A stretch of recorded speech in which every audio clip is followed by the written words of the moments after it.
way better. There we go.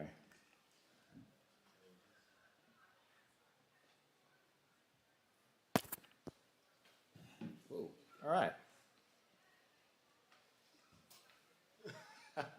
That looks like it's working great. Okay, so, hi.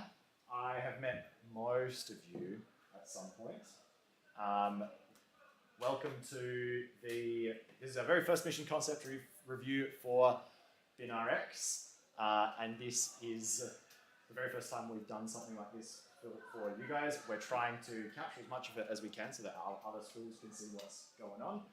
We also, I don't know if anyone's actually rocked up on the stream, but you have. Nice. I've also sent the link to some of the high school students we met in the US who've also built CubeSat projects. So either they'll be watching live or they might watch it back later and they might be able to give you some feedback. As high school students, you've actually done what you're trying to do. But I don't want you to really think, now that I've done all that, I actually don't want you to think about that at all. Because who we've got here are our spacecraft engineers and scientists. And they're here today to listen to your ideas and get an idea of what you're going to have to build, because we're going to have to help you build it and also integrate it into the spacecraft and get it into space. So they need to have a really good idea of what kind of thing you want to make. And they're also here to give you some feedback and start to talk about, like, all right, we've got this idea, how do we actually maybe start to think about how we build it, and I guess a little bit about how we can tweak it to make it better or more achievable or whatever. They're basically here to give you some feedback and ask you some questions. So a couple of ground rules on that front, especially for our engineers, because I know you guys are used to some fairly brutal reviews. Please try to be nice. For our students, if these guys ask you a tricky question, it's totally okay to say, we don't know, but what I would really suggest you do, if that happens, is make sure it's somebody's job to write that question down so you can go and figure it out later, and we'll have a chat about the best way to stay in touch afterwards and sort of follow up all those things that we need to follow up. It's totally okay to say you don't know. What I don't want you to do is make something up on the spot or try and guess, because that's how we kind of end up in situations. The other ground rule, I did have another ground rule and I've forgotten what it was. Yeah, have fun. So yeah, I think we're going to try and keep this pretty chill, pretty sort of conversational. If you guys have questions at any time, feel free to jump in. And if you guys have questions for the engineers, feel free to just straight up ask them. I think that's just about it. Is there a slide deck? So there's going to be, does anyone have any slides that they need to chuck up on the screen? Nope. So there's going to be some chats from these guys, and then there will be a demo that goes up on the screen. So you might need to do a little bit of neck craning to look behind you to see the demo prototype situation. Can I just jump in there with that? The slides that we were talking about that Will had produced in Blender, where are they? They're on the iPad. Do you need to pop them in? Yeah, we do. That's we can mirror that up there. Yeah, which iPad? Can we get that ready, because it'll come up in part of the conversation. Yep, great. We need those graphics referenced. Cool. Yep. So we'll bring those up. We'll bring those up when they're relevant. Just give me a yell when they're ready to go. Is it? All right. So who's up first? Where are we starting? Okay. So our idea is to try and create a map of the ozone layer, monitoring how it sort of changes over time. We're expecting to do this by having low orbiting satellites stored with sort of ground facing UV cameras, taking readings at our specific reference points, and then we're going to build up this data until we've got enough to make some meaningful observations and see how it sort of is changing. So our idea isn't just about the ozone layer, it's also about how much UV light is actually staying inside of the Earth's atmosphere and refracting inside of it. Well, so it's the effectiveness of reflection off of the Earth and back into space. And this could be important for people if we make this like easily accessible for people to see. I don't know if it was like a website or something, then people can, the general public can get to have a better idea of what is happening to the Earth as a result of us. I'm not sure whether it's possible, but it would definitely be good in future if we could put it on an overlay of something like Google Earth or something like that. Yeah. To take the readings, we think we're gonna have a bandpass filter on top of the camera, so we can isolate the UV wavelengths. Yeah. I guess the main thing that we don't really know is how we're going to do the calculations. We're probably going to need a camera on the outside as well to see how much is coming in the first place before we know how much can be reflected. But yeah, we haven't done that much of that kind of stuff yet.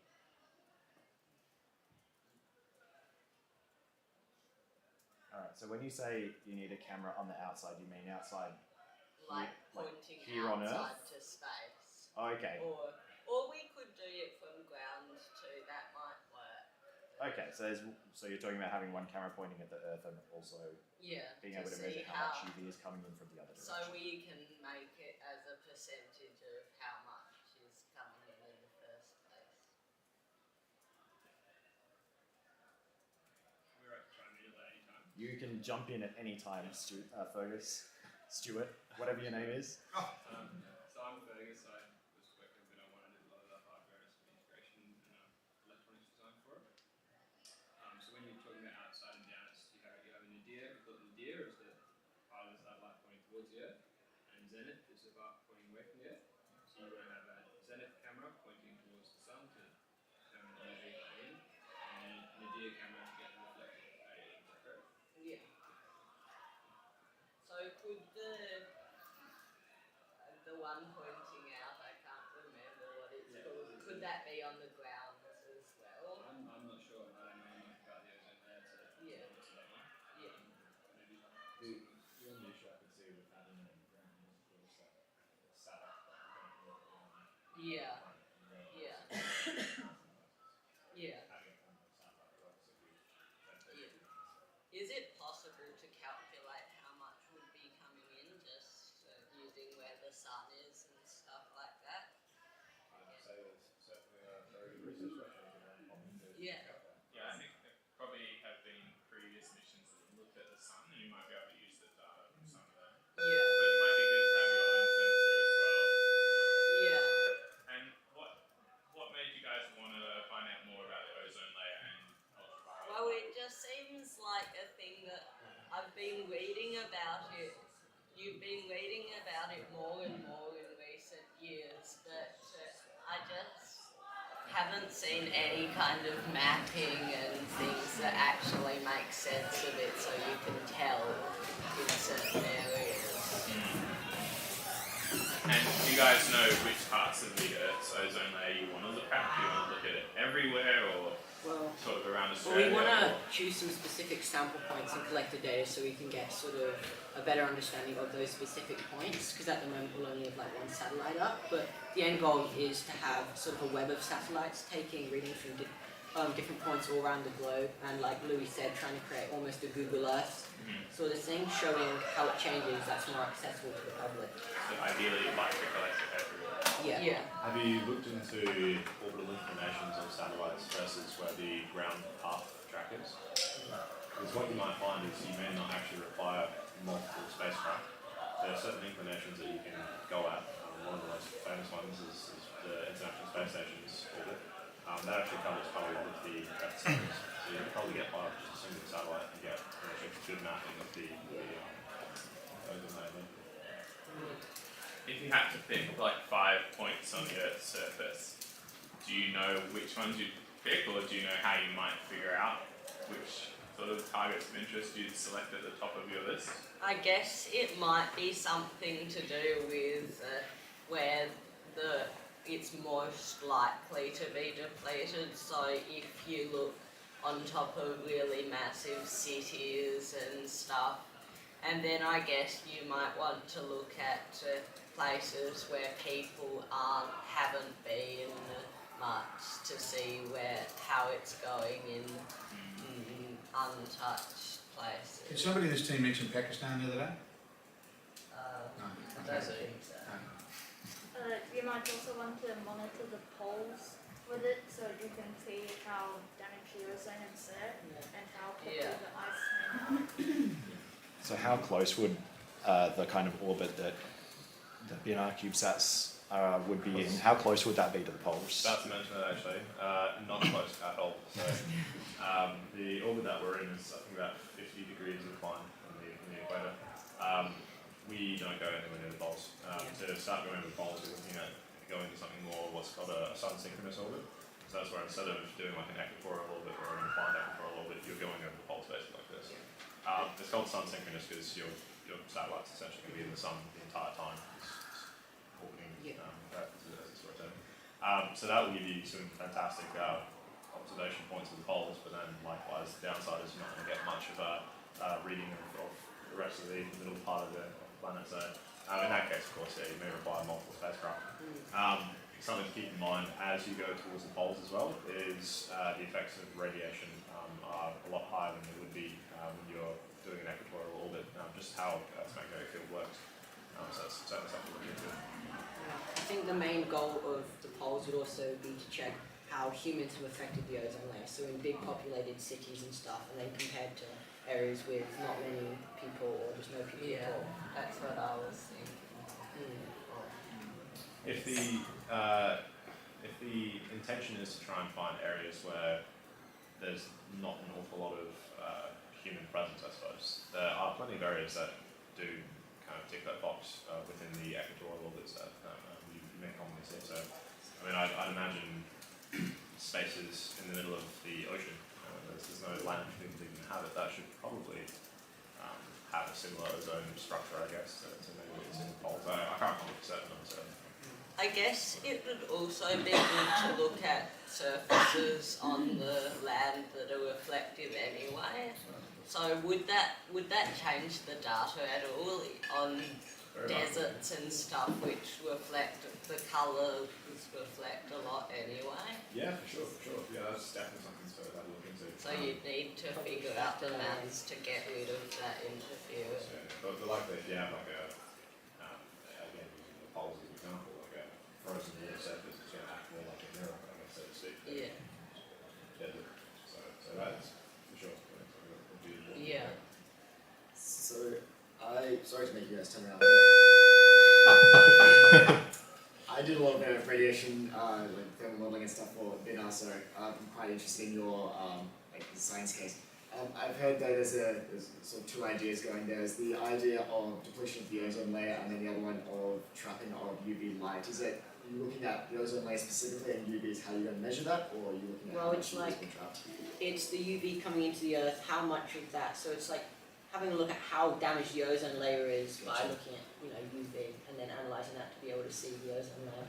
Gotcha. I think the UV thing, it started out as a way to measure it, but it could end up as the main project if it turned out to be more interesting to look at that.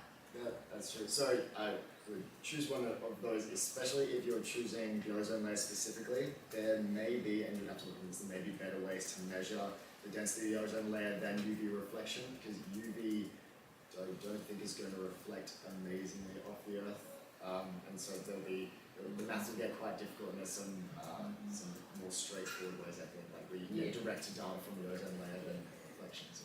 Yeah.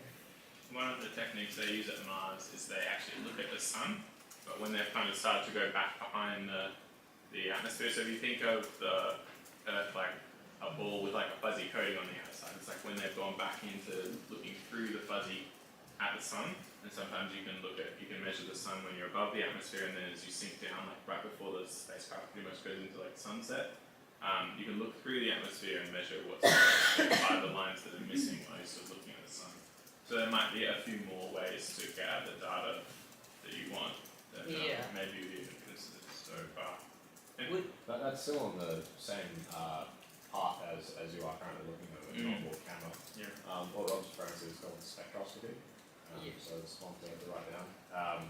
But you could literally use the same camera that you were looking at previously, but rather than filtering specific, if you mentioned looking at using a bandpass filter, you can collect all the light that you're receiving, and then we want to be able to have a way to analyze from that light which frequencies you're actually receiving, and the frequencies that are being withheld will give you some insight into what molecular structure is happening. Yeah. So I don't know much about the ozone layer and UV and stuff, but I know that some gases that we emit without economic activity damage the ozone layer, Yeah. and then that damage hangs around for a certain amount of time. Do you think you're more interested in looking at the current state of the ozone layer, or maybe like the patterns of the gas being emitted that might damage it? Like, if you have to choose, or do you want both? Because there's kind of two things to look at. One is the pollutants, and the other is kind of the ozone layer. I think originally it was how the ozone layer is changing over time, so how it's being damaged by humans, and then how it's maybe repairing itself, and how long it takes for it to repair itself from different damage. So, It's kind of an either looking at the cause or the effect situation, isn't it? I just wanted to touch on that. You mentioned over time. Have you got an idea of the time period that you'd be interested in sampling over? Well, it depends on how much change we see in the data when we collect it, but no, we don't really have. Okay. There's something to consider as well. Obviously, you just had a concept with you just now, so it's not something that's critical. But often when your orbit is at a low altitude, which you mentioned at the start, that's not conducive to having a long mission lifetime. It doesn't mean it's not possible, it just means you have to factor in things like onboard propulsion for station keeping to stay in that mission orbit, otherwise it may degrade rather quickly into the atmosphere. So if you're looking at doing something that's longer than, say, 2 years, you're probably going to have to look at higher and higher orbital altitudes. Have you talked about who the stakeholders for your mission are? Kind of just a fancy word, but it just means like who cares about your mission, like the end users at the end of the chain. So you might collect the data, that might go to some scientists, they might process the data, and then maybe some meteorologists might use the data to predict the weather better or something like that. And it's kind of like who those end users are. It's worth having a think about who your end users are going to be. You'll probably never meet them depending on the type of mission, but it's worth thinking about who they are and what they're going to do with what you produce, because there might be some small changes you can make to the way you collect the data that won't really impact the engineering side of the mission, but might make the data a whole lot more useful for the stakeholders at the end. And it might be something like having a better calibration, or maybe collecting the data once every 10 minutes instead of once every 30 minutes or something like that. So even if it seems a bit difficult, it's worth thinking about who the end users are going to be and what they're going to do with the data. And sometimes that can help you improve like the sort of usefulness of the mission. Because it's going to be a lot of work and costs a lot of money either way, you may as well have it be more useful. Yeah. Another stakeholder you might think about is future students in your school who will want to work on the project. Yeah. The teachers and our group and maybe government members of our local community. So it can be quite broad with stakeholder group. So pretty much anyone who cares about it in a positive or negative way is someone you should consider. Yeah. That's probably something to think of as well.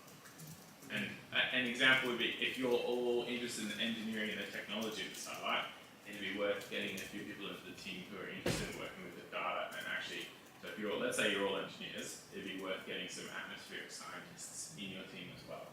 So maybe reaching out to, I don't know if there's like an environmental club or something like that. There is, yeah. We could get roots and shoots into it. Yeah. I have a question. I have a question about what you think the minimum success looks like for your mission. So, is it if all else fails, what's the one thing that you'd love to get out of this mission? Well, I think having a few specific sample points and just being able to see how in those areas the ozone layer has changed maybe over time, maybe it's repaired itself, maybe it's been depleted a bit, just to be able to see just a little bit of change in those specific areas. What's the smallest number of areas you'd want to look at? And Is how that- many measurements? And how many measurements do you need to see if it's changed? I think the smallest number of areas would probably be 3. So one with a lot of human activity, one with none, and then one with sort of maybe some, but not not a massive city. Mm-hmm. And will obviously depend on how much change we see in the data, but we need enough for us to be able to say this ozone layer is repairing itself or it's being depleted in these different areas.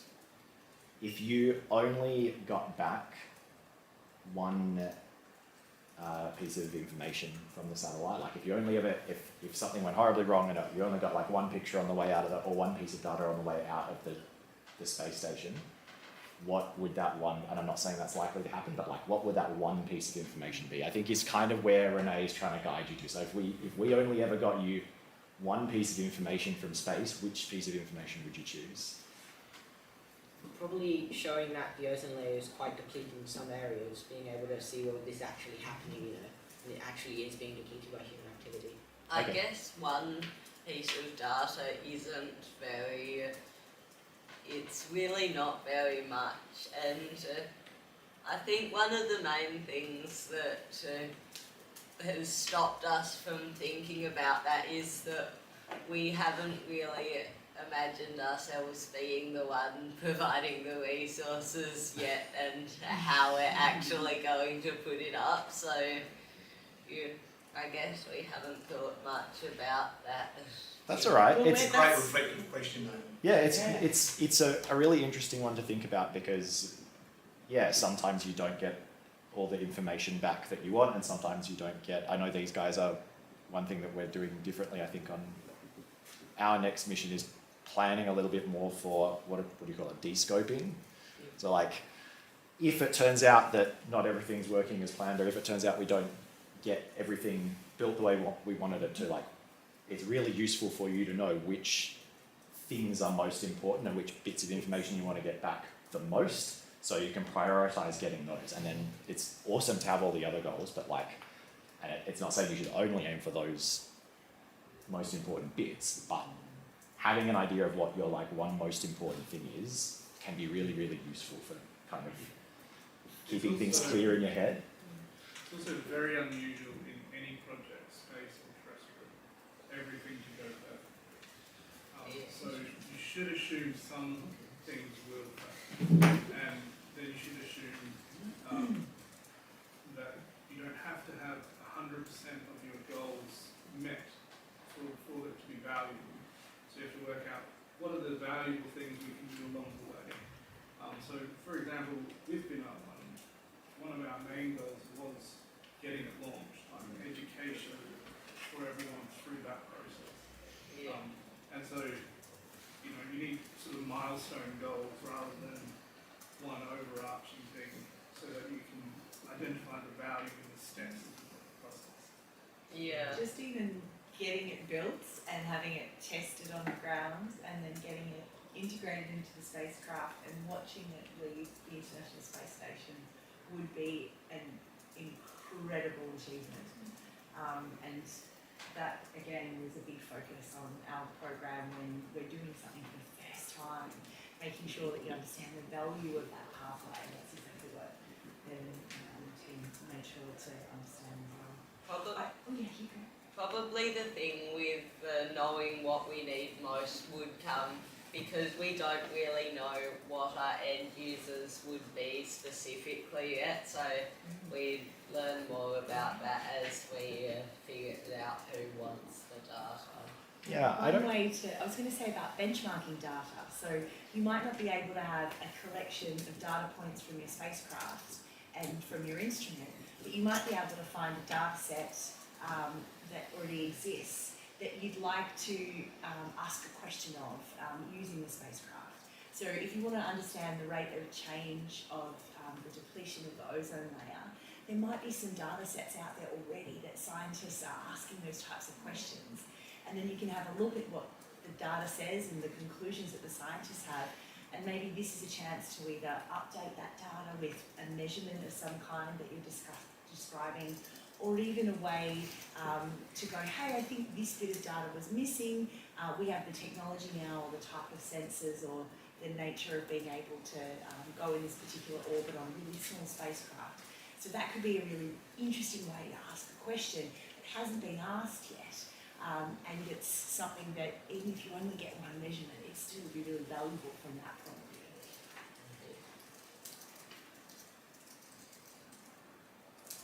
How big is your team? Is it just you, or are there some more people that aren't here today? So we kind of got like a core team, and then sort of people who come in and out of the rest of it. And have you thought yet about how you'd like to split up the responsibilities of who works on what, whose job it is to get a certain bit done, or anything like that? No, we haven't really started.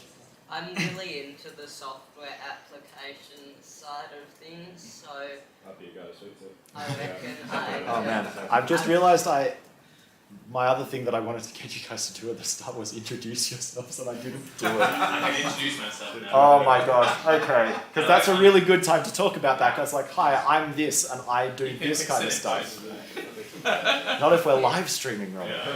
Yeah. Okay.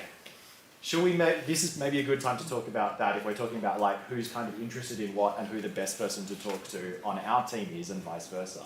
Should we maybe go through the Binar folks first, and then we'll zoom around the room and have a chat with you guys can kind of tell us a little bit about what, doesn't have to be what you do or what you're good at yet, but it can be the kind of things you're maybe interested in. So obviously, I'm Rocky.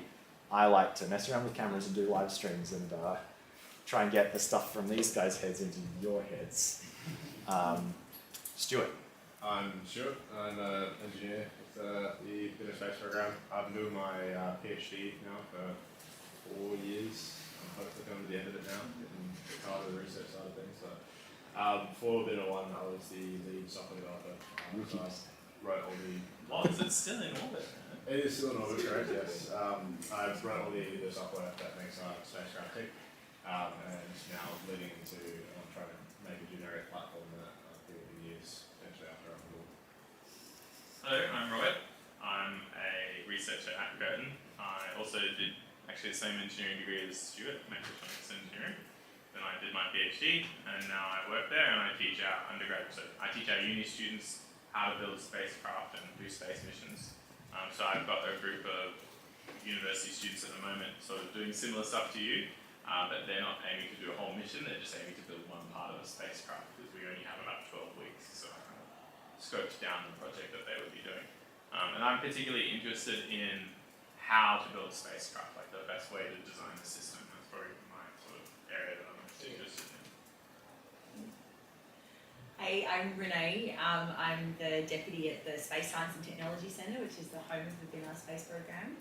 And so we have scientists and engineers, as you heard, working together on uncovering some big questions like the origins and evolution of our solar system and building really cool things to help us ask those questions in space. For me, I did astrophysics many years ago, and then I ran away and joined a science circus because I loved science and technology and research so much that I wanted to learn all the different ways that I could share that with the world and get other people excited. So I did some science communication as well. So my background is engagement. So they don't let me touch the toys and the tools very often, which is a very good thing. I'm Fergus. Like I said before, I was mainly involved with the hardware stuff for Binar 1. And like Stuart, I'm also doing my PhD, so we're hopefully coming to the end of that soon, as you mentioned before. Also doing a fair bit of work with Binar 2, 3, 4, so that's the next sort of iteration of Binar 1, where we're standardising the payload bay and making it ready for you guys to come in and put your payloads in the future. I'm Ben. I'm the project manager for Binar, and I basically wrangle these guys where they're supposed to be. I think maybe Tim, but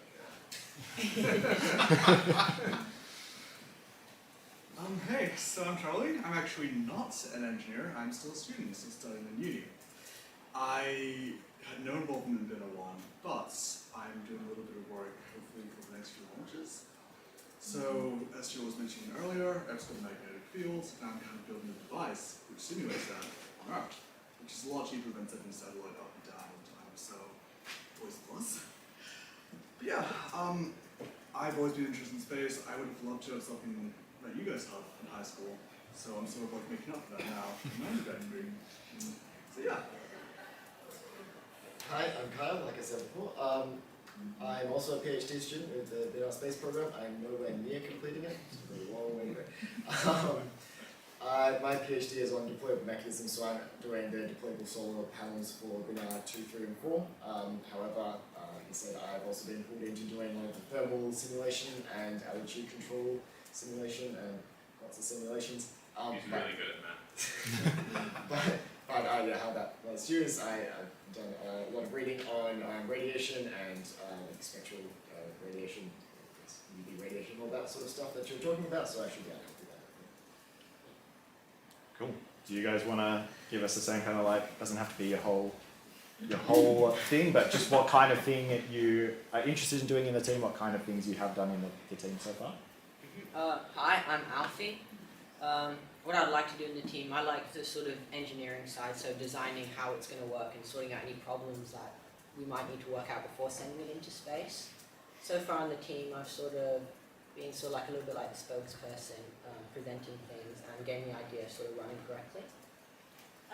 I'm Michael, and I'm quite interested in the engineering side as well. I would like to do some problem solving with like how the satellite will get up into space, any problems so I can counter. Hi, I'm Jay. I'm in year 8. I like maths, I like astrophysics. I'm not very good at it, but I like it, so it's easy to learn about things like that. And yeah, hoping that through this project I'll be able to gain knowledge in an area. Hi, I'm Ollie. I've been researching the components that we're going to make the space thingo. I'm really interested in the hardware. I don't know much about it. I'm hoping I can learn more about it. You guys? I'm Louis. I've always been really interested in the software side of things, especially for this project. I'm into the engineering thing too, but I like getting things connected and talking to each other and working together. So I'd really like to do more of that in this project. I'm Sam. I've been making notes about every meeting and putting them all into one big Word document. I've put together quite a fair bit of the document, but nowhere near completed. I like making sure people get on with their task.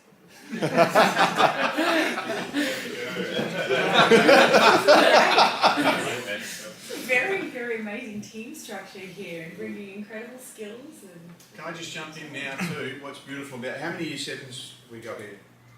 All year 8s? You got 1 year 7? 1 year 7? Yeah, project manager. Yep. Year 7. That's right, you did last year. Okay. We have I'm going to get you to just speak a little bit. I know you didn't want to, mate, but that's my job to terrorise the students. If I didn't get out of here Friday without terrorising at least 1 year 11, I wouldn't be doing the job. You've just seen something appear on the screen behind you. Obviously the resolution is not crash height, but just an introduction to Will. Will has been one of our students around school that kind of disengages from sitting behind the desk. But he is one of the most creative and talented individuals I have ever met in 40 years of education. I can ask him to do anything in a three-dimensional program, like Blender, bang, there it is. So he's done the CubeSat framing, but what he's done is to try and put some graphic together to support the pitching. So, Will, do you want to just briefly explain what you've done here? Yeah, the first part of it, part one, is roughly what we saw when we all went to Curtin Uni. It's essentially just the camera board, but I've basically made like a concept for it that could possibly work. Then the one that's sticking out is the motherboard, but there's no textures on it, so you can't really see too well. It's just like a bunch of boxes. And then below that's just a power deck using the power source that I saw when at Curtin Uni as well. Well done, mate. Fantastic. Go on. Yep. You did all this in Blender? Yeah. Regularly. And year 12, Rowan, is also one of my students. Now, both of these students, by the way, I'll tell you afterwards, Rowan struggled with his passion for, introductory passion, pretty much with Arduinos last year, wasn't it? Yeah. And it was like, have you got, Mr. Roby, have you got any stuff? Yeah, here you go, you know that. But have you got anything that can help me? No, I haven't, you work it out yourself. Okay. So if he was going to give up, it wasn't for him. But I'll get Rowan to describe the way that you did the other day, the theoretical knowledge behind what you've achieved here to support this team. You want to explain what you've done? Yeah, sure. So what I've done is using the ESP32 camera, little module here, which was provided to me, I've done some research and followed some tutorials and put it all together, programmed it, set it up that it can video stream, live stream, however you want to call it, a video. It will host it on a website, which I can put up onto the board here.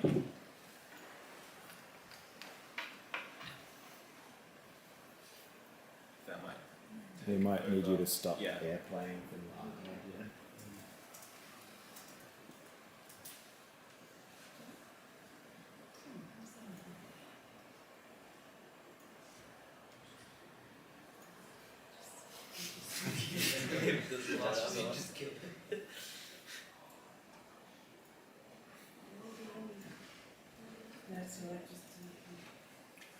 What's connected to it is Apple TV. How do you overwrite Apple TV with a HDMI? Fully Apple TV up. Where's Apple TV connected? Have you done your switch to display back out? So like everything on the other capture card.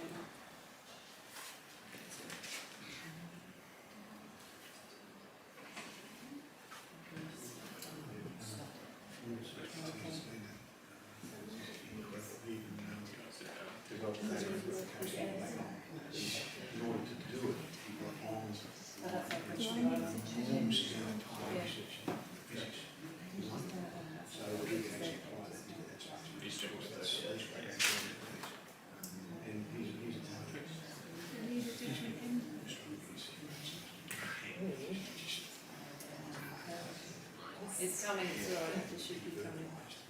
Are we on Apple there? Sophie, are we on Apple? Just put it on the Apple, push the Apple and it should come up, the code should come up there. I'm not airplaying it. It's on the HDMI. Wait.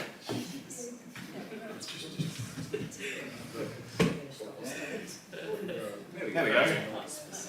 Amazing. Awesome. So, I've had it set up so that this ESP module is live streaming through Wi-Fi, which is currently connected to my phone's hotspot, hosting its own web server, and that we can see it being displayed on the board there. I was given this task to do and struggled with it for about a week, and 5 minutes beforehand I was able to finally get it working before I had to present it to the club here. And so yeah, that's what I've done as a quote-unquote specialist in the team. So the beauty of what we have here, and it's quite often the case, and it was raised by one of our science staff members, you know, you've got a team of students you get together for 25 minutes maximum once a week. That's a club.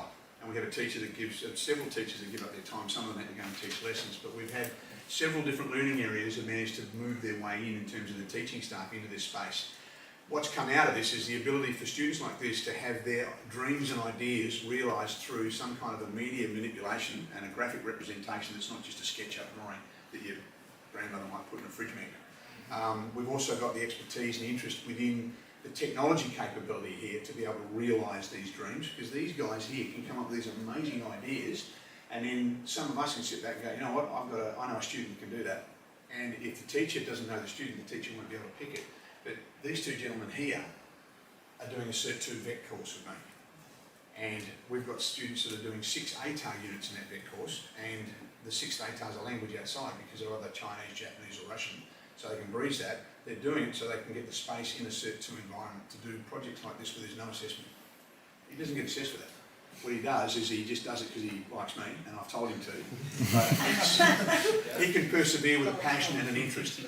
So it's not just about a wonderful group of young people here who've done an amazing job articulating their intent and their ideas. It's also about how do we spread this through all the other learning areas and develop opportunities in schools for this to take place. Because if you try and package up the Binar process as a curriculum and throw it at schools, you'll get very few that will be able to take it up. A teacher might then say, well, look, I need to teach all of these aspects in my science class or my HASS class, but you're going to get that sporadically thrown out everywhere. You need to be able to provide an opportunity where other teachers can say, we can turn the learning upside down on its head. You guys now, all of you are in digital technologies, correct? Okay, so you're doing the computing at some point, you might have done it in a semester already. What we're doing here is turning that subject around so that we can then go to students like Rowan and Will and say, what's your passion? Okay, rather than me teaching you all this SCARSA stuff, what's your passion? You tell us what that is, we'll build it into the course and we will map the assessments to that. Now that's what's happening to be able to bring students like these two guys into play. I've got 10 other students that are actually 3D printing space CubeSats. And that original idea, I saw Rocky, you posted that, and I said, well, that's what we talked about last year. We've got a weather balloon and some of the crew from the local areas here are going to come in and we're going to actually place that and actually represent data through the use of this camera. So the students can see kind of how it works. But there are other people that aren't here now that are working behind the scenes, and that's exactly what you know. You're at the cutting edge at the front and you have an amazing team of hundreds of other people that are interconnected to help put your spear at the front of that push. But this is really the first time I've been able to spend this much time in here. But to listen to you guys, and I was wondering what your input was, because I've seen you here all the time, but you just told me beautifully, you are the one that gets things done. And you keep the records so that we don't lose it, we can go back as a team and examine it and add these guys into it as well. One more thing, several years ago, Curtin University, when I was working with Kim Flintoff when he was out there, the STS Lewin down here asked us to be involved with creating an immersive technology stream. So we did the VR experience for them. I had an expert student in the Cert 2 class who's now a fighter pilot, who just loved immersive technology. So we brought the first systems of Oculus into play. And the beauty of Curtin University, they found a way with a master's student to come and spend 25 days of his degree out here. Full days out here, 25 of them with this student who knew more about that technology than he did. And he was a year 11 when he started it. But the two of them amalgamated together, watching those two work without any formalised assessment, just letting the project go for 12 to 18 months, was just one of the most exciting things that we've ever been a part of, because it meant that we could bring your passion and interest down into an environment where you get to see people like this. They're not just children. They're the most creative, intelligent people, like you were at that age, but now we're giving them that voice.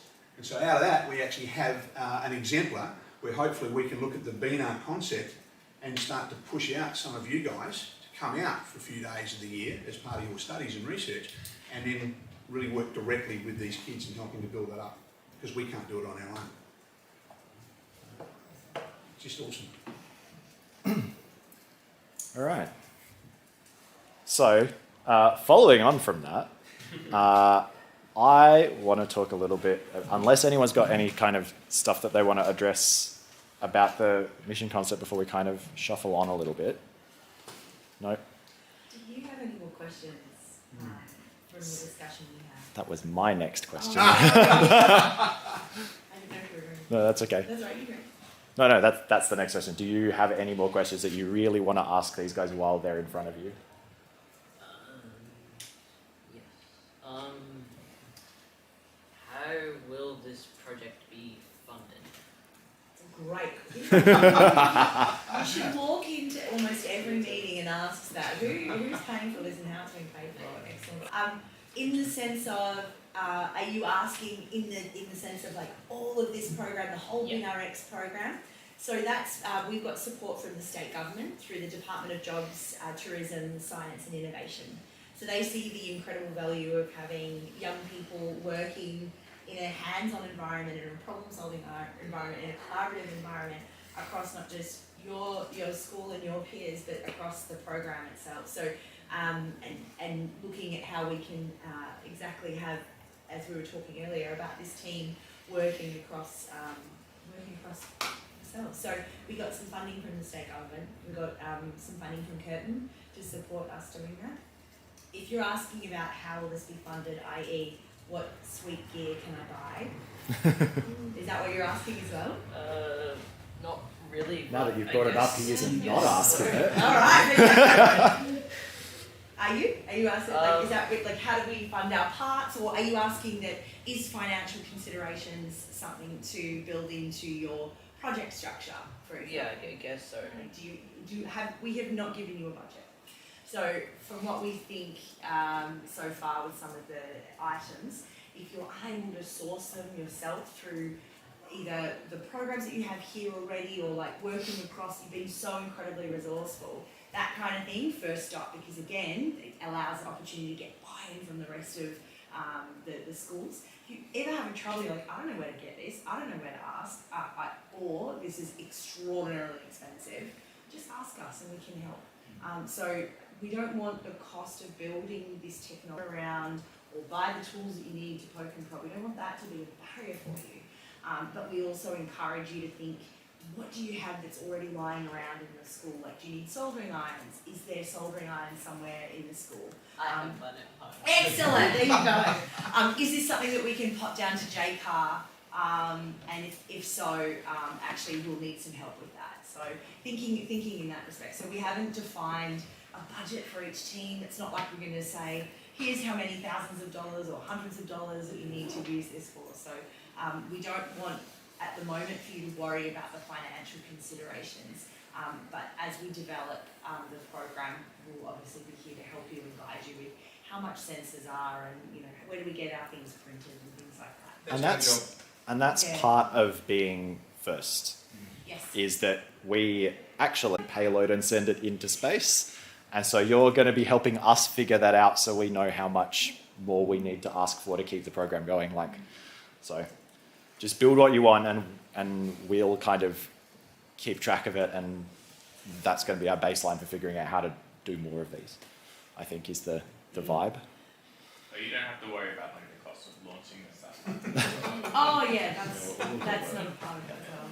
So with the, just on that, do you? So the goal is to launch this on to have your mission on 5, 6, and 7. That's part of our Binar Space Program.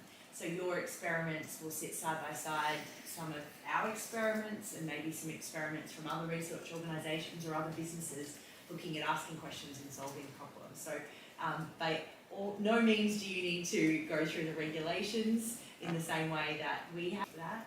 In no way do you need to work out who you're going to launch with and how. But we'll certainly be able to share what that process looks like. But that's not something you have to build into your program. Focus on the questions that you want to ask and the problems you want to solve, and working across your team and your school and your peers and us to help you with that. So how much satellite, will there be stuff like antennas and solar panels and things like that, and how far out will that go from the satellite? Kyle? If it's anything like Binar 234, which I imagine it's going to be similar to, the solar panels at the moment, there's two, on two sides of them, there's clearly against the satellite body, so they don't stick out at all. On the other, on two out, pretty much 8 centimeters panel, and then there's a small hinge and then another 8 centimeter panel. So a bit over 16 centimeters from the corner. If you're worried about for your camera, that's not going to be too much of an issue, because you won't be looking in that direction. But the deployable antenna, the UHF antenna, is popping up as well. I think that's about 8 centimeters long as well, and at 45 degrees. Is there any reason, or I'm concerned about? just thinking about how much it won't be blocked by anything. Yeah. Well, there you go. So solar panels aren't going to affect it. Hopefully, you shouldn't be looking in those directions. And the antenna. So if you're doing your Zenith camera, also Zenith and Nadir camera, so it's pointing up and pointing down. The deployable antenna at the top could do. If you're unlucky, it's just be a small consideration to leave it out of the way, I think. I don't think it'll be anywhere. I wouldn't worry about that. You definitely have a camera pointing at the bottom and that'll be anyway. But it's good that you think about how all the different systems are going to interact with each other and what's going to get in the way of what. It Something that may be worthwhile doing as well as part of your mission concept review is looking at the benefits of using 2 cameras versus 1. Because you can also rotate the satellite and use the same camera. If you want to give these guys a real challenge, so like I want to point the satellite in this particular direction and then this particular direction and take a measurement pointing this way and take a measurement pointing this way. So you can get away with just 1 camera basically. You potentially could. Yeah. Yeah, it'd be worthwhile. Yeah, having a look at what that would actually entail. Because it's safe to use the same lens for looking directly at something. It's not really a great thing. Have you thought about whether it's better to have a sensor that's a camera that takes like a picture of lots of data points, or if it's better to have a sensor that's not a camera where it just maybe collects data from one direction, but maybe the data is of more quality or has more information in it? It's like an imaging but non-imaging sensor. Ollie's been. Yeah, we were thinking about that, but we were trying to get a focused data point. I think that's what our idea was. So a sensor would kind of, like from a lot of places would interfere. We couldn't. Yeah. I thought it was also because you couldn't find any cameras that were smaller enough. Yeah, the UV cameras. That's why the filter was probably our best option that we saw. Because some satellites don't have cameras, and some satellites have cameras that work in a line, and as the satellite orbits, that's how you kind of get the other dimension of your image, so it kind of scans a line across the ground, but then you can put that together into an image after the fact. So there are a few different options. And we can help you with some of this stuff.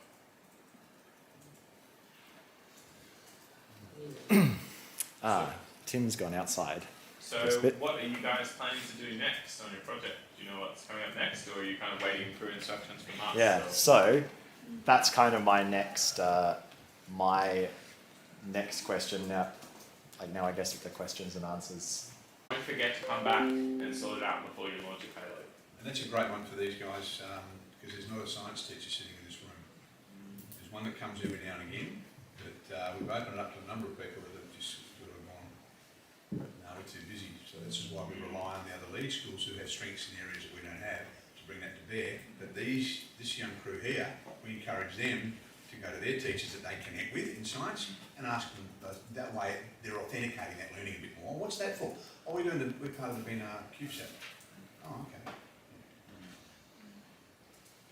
I was just looking at the stream and I saw there was that it wasn't really working. Yeah, that's probably because my laptop just ran out of batteries and died.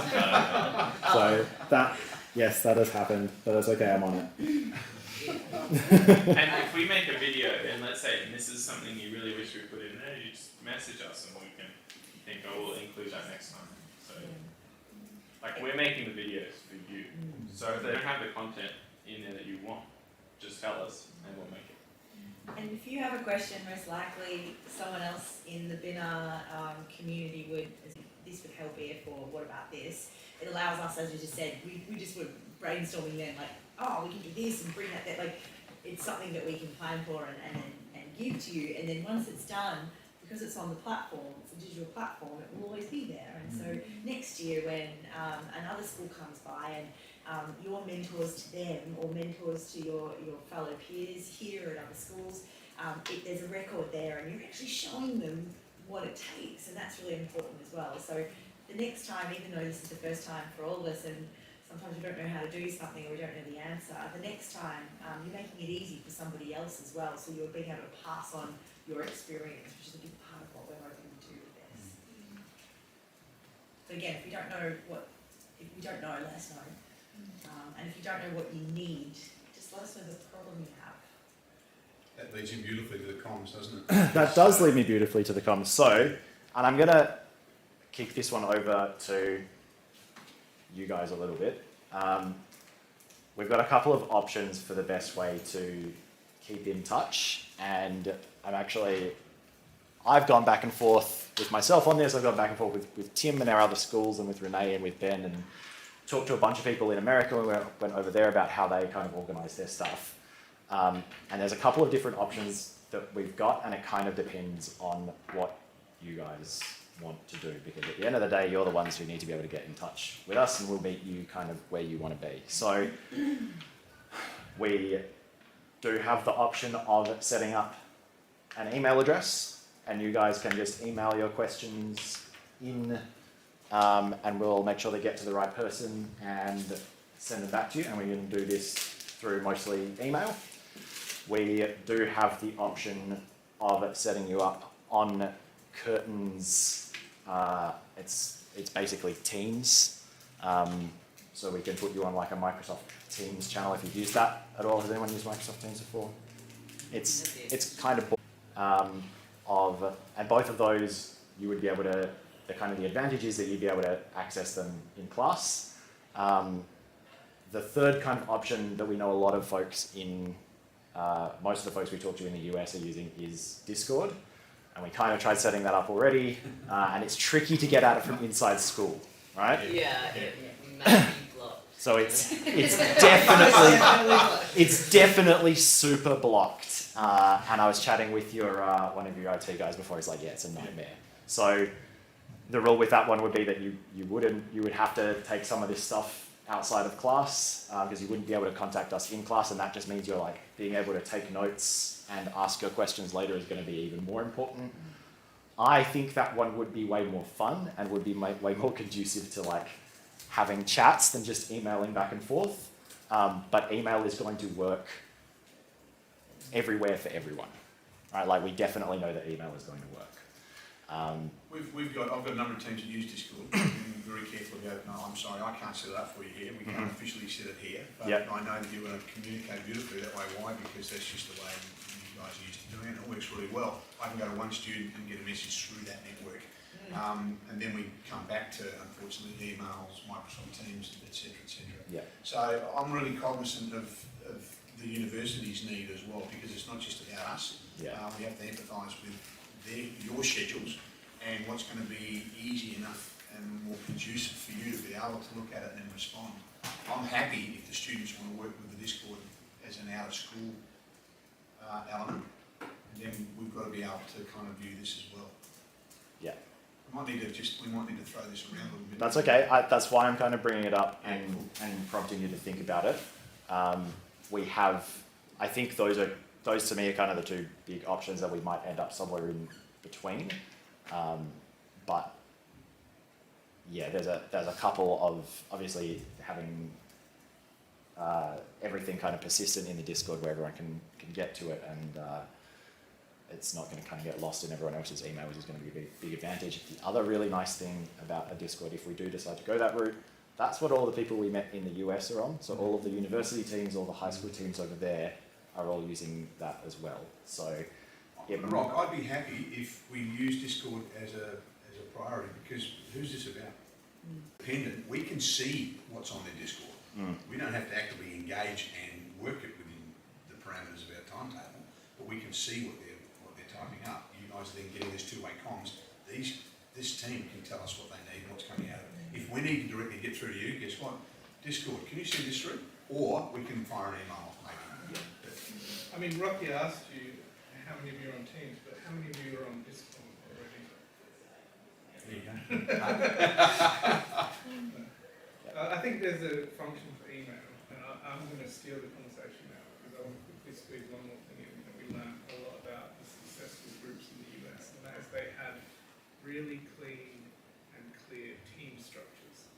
So they knew who on the team was responsible for approaching the university to ask about a financial thing. They had a really clear idea of who was responsible for communicating with teachers, who was responsible for taking the records, and they had a process to bring in new students to take on those roles. And those were the groups that had long-term success. So that's something to think about in the next steps. We've got those models. Yeah. What's the purpose of the club? Is it a single project? Is it a long-term thing for the school? And you need to sort of take that on and work out what that's going to be. And those groups in the US that had that structure were up on the stage with the university teams. Yeah, that's spot on. We've got those teams set up with our, I guess we've got two issues that we're looking at here. We've got a club, but we're trying to bring that club into the curriculum as well, which is in the embryonic stage of that. But right now, That's absolutely critical. What Ben has said here is to have that structure. And the way it works so successfully with us, we have our own students doing exactly that. They are working directly with industry to change what's happening out there. They're working with the Mayor of Fremantle on works that we're doing here as well as a mental health team that's working directly with the deputy principal. And they've already changed a lot of curriculum in this school in 6 months because each person has a responsibility. They're sharing that goal, but we're very clear about what that is, and it's absolutely spot on. And what's great about this team, I think in particular, is we've got Year 7 and Year 8 mainly. I know we've got, and thank the senior students here, but you know, so at least we can move now towards sort of with your project the next levels as well. And taking from what you said then is something I hadn't actually thought about, was how we need to sort of start thinking about the recruiting side and that sort of thing. That's not something that's And the schools where the students did the recruiting as well, they said they had the same thing, where they had a core team, but they had also sort of general interest. And I've noticed in university clubs that's true as well. And even in university level, clubs often propose projects for the units their projects in. So it is a really good thing, I think. Absolutely. All right. So I'm really conscious that we've only got you guys until past, and I did promise these guys that we'd be done by past as well, so we've got a couple of minutes left. We will sort out a way as far as, I guess, next steps or actions.